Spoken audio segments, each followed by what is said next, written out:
Hey guys, what's going on? Blaine back for another Netflix review, and today I'm going to be talking about Through My Window Across the Sea.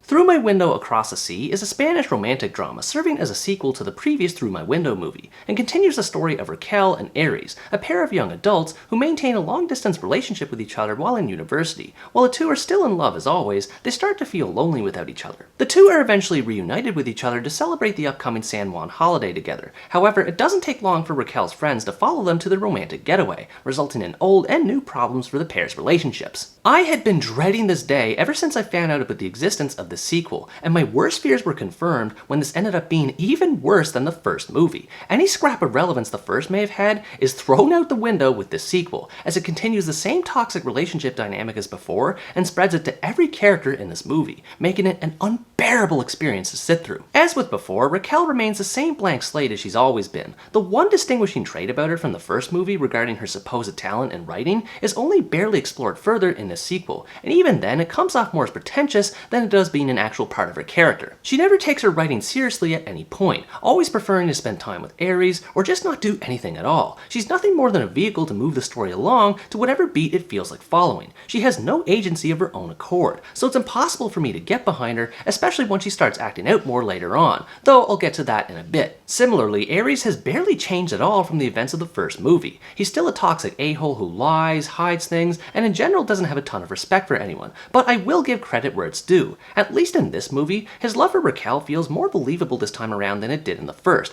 as his actor does a better job of showing more emotional range for his character. However, this ends up being a moot point when his character still doesn't have any sort of arc to follow. His med school aspirations have been directionless since the first movie, yet the sequel expects the audience to feel sympathy for him when he complains of how hard it is and questions what he's even doing there, which is a question I myself was wondering since he first entertained the idea. Again, it just doesn't feel like there's any sort of goal in mind for either of the lead characters, and what is there only exists in vague notions or ideas. Neither of them take their studies all that seriously, which transcends into their relationship. And man, oh man, this is where things get really bad. I already talked about how toxic the relationship was between Raquel and Aries in the first movie, and it's more or less the same this time around too, but it's also different, in that Aries actually feels a lot more sympathetic, whereas Raquel is just straight up evil. Aries tries his best to maintain contact with Raquel at the beginning of the movie when they're doing long distance, yet she always ignores his calls and messages. Then when he shows up later on to surprise her, she goes back to being normal and lovey-dovey with him. Then, as events proceed later on, Raquel starts being mean-spirited toward Aries again, while he continues to be supportive of her. I'm not saying Aries is completely in the clear, but it's just strange to see the most toxic character from the first movie becoming the most likable one here. And as far as Raquel goes, I have no idea what the filmmakers were trying to do with her. The whole long-distance aspect is a complete wash right from the start. It's not a horrible idea, as it is somewhat accurate in showing how difficult long-distance relationships can be, being in one myself, but the movie has no interest in following it. Within the first 10 minutes of the movie starting, Raquel and Aries are back together again. There's no sense of tension building up to the two reuniting, so the idea behind its subtitle Across the Sea is defeated almost immediately. And again, even in these first 10 minutes before they get back together again, the impact of their long-distance relationship isn't convincing. While Aries does try harder than Raquel in this respect, both of them end up being busy and ultimately not being into each other in the same way as before. And since they go back to normal once they meet again anyway, it essentially means the opening sequence is a complete waste of time. To be fair, there's not much else that's notable after this. What follows is the same tired, tropey teen love story that was already tired and tropey in the first movie, just with the toxicity swapping from Aries to Raquel. And it's just grating to see these two go at each other's throats and never talk and reason with each other like mature adults. There's one scene toward the end of the movie in particular that absolutely disgusted me with how toxic it was. It essentially amounts to a crisis situation where blame is passed between characters, which would sort of make sense given the context of the situation,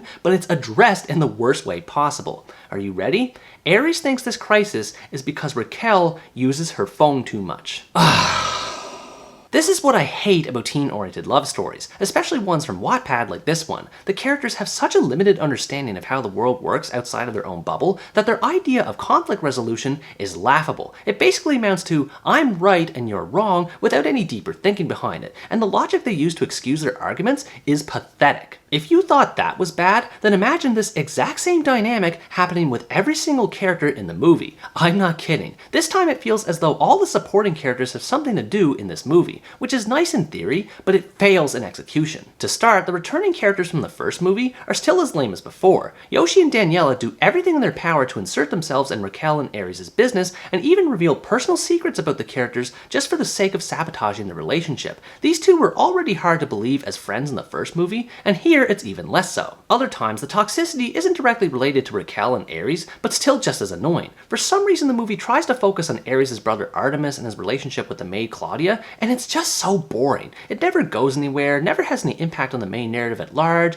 and it just sucks. The toxicity and annoyance continues with the new supporting characters too, which among others include Gregory and Vera. These two exist as love interests for Raquel and Ares respectively at the universities they both attend, which is supposed to shake things up and add more tension to the story, but all they do is create artificial conflict. The movie is so lazy with how it uses these characters. Gregory just so happens to work in the same town where Raquel and Ares are staying, while Vera just so happens to be vacationing there too. It all amounts to a bunch of convenient coincidences that are about as likely as a kangaroo drop-kicking me in the middle of this sentence. Just as with Raquel and Ares, all of these characters act toxic with other characters in various ways, and none of them are justified in any way. Personal boundaries are never respected, people always conspire behind others' backs, and a lot of the time, they're just straight up mean to each other. I appreciate that the movie tries to have something for everyone to do with their respective subplots, but there's too many of them here to bother caring about. Nothing in the story ever goes anywhere. Even with Raquel and Ares, it's just one bit of aimless drama after another, and with this much of it here, it starts to weigh heavy on one's sanity. And when people aren't busy getting involved in drama, they're busy having sex, which is another problem that returns from the first movie. It was bad enough having to put up with it from Raquel and Ares, but here, everyone else is preoccupied with it too, so it's even worse. There's not one scene that occurs in this movie, sex or otherwise, where it feels like a true love story is taking place. All anyone cares about is pure hedonism and hatred, and considering this is supposed to be a teen or young adult-oriented story, I have to question why the writers made their characters like this. I couldn't help but laugh at just how ridiculous they all were. One scene had me rolling on my couch laughing, in which Yoshi goes to use the bathroom and he finds himself threatened by a thug before his love interest Anna steps in and she pins the thug in a self-defense position. He goes from being this deep-voiced threatening bad guy to this pathetic wimp who goes,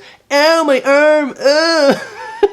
It's impossible to take anything that happens in this movie seriously. Between Ares having cringeworthy monologues to himself, Yoshi and Daniela making excuses for their bad behavior, and Raquel's horny disposition, there was no way I could find myself empathizing with these idiots to any serious degree. There's just not much to enjoy about this movie apart from its vacation setting. The cinematography is a bit better in this regard than it was in the first movie, mostly due to the greater variety in scenery, but its quality is still bad. There's still plenty of scenes that are poorly lit, have distracting lens flares, and I can't believe the freeze frames are back again. There's also a heap of montages that are meant to show off all the fun things the characters are doing while on vacation, but it all feels like filler. It's just the same stuff as in any other teen/young adult romance. Lots of dancing, lots of sex, lots of drinking, and on and on and on. What shocked me the most though, was how often the movie showed characters just not doing anything at all. The movie seems content to have characters spend most of their time just sitting around and talking nonsense to each other, and this only adds more to the boredom. The movie's ending is a train wreck of epic proportions that fails to deliver any sort of emotional resonance, because it's a culmination of poor decision making from completely unlikable characters. There's a complete disconnect between the reaction of the characters and the intended reaction from myself, the audience, because I just did not care. I simply couldn't bring myself to feel sorry for a bunch of bratty entitled dicks who remain toxic with each other to the bitter end. Nobody's subplots are properly resolved, everyone walks away with more problems than before, and honestly, it's such a depressing ending that it's impossible to enjoy even ironically. This sequel does nothing to improve upon the foundation of the first movie, instead only retreading the same ground as before while creating more problems. I really hope there isn't anyone out there that takes anything that happens in these movies seriously, but with how popular they are, it's likely just wishful thinking. Overall, Through My Window Across the Sea is a terrible romantic drama that is a complete failure of a sequel in every conceivable way. If you like romantic dramas that are oriented toward teens and young adults and were somehow a fan of the first movie, please just skip this sequel. It's not worth anyone's time. The characters are boring, the story is paper thin, and the toxicity reaches an all-time high. Nothing good about the first movie is present here, and the problems already present are multiplied even further. The only appropriate course of action for this movie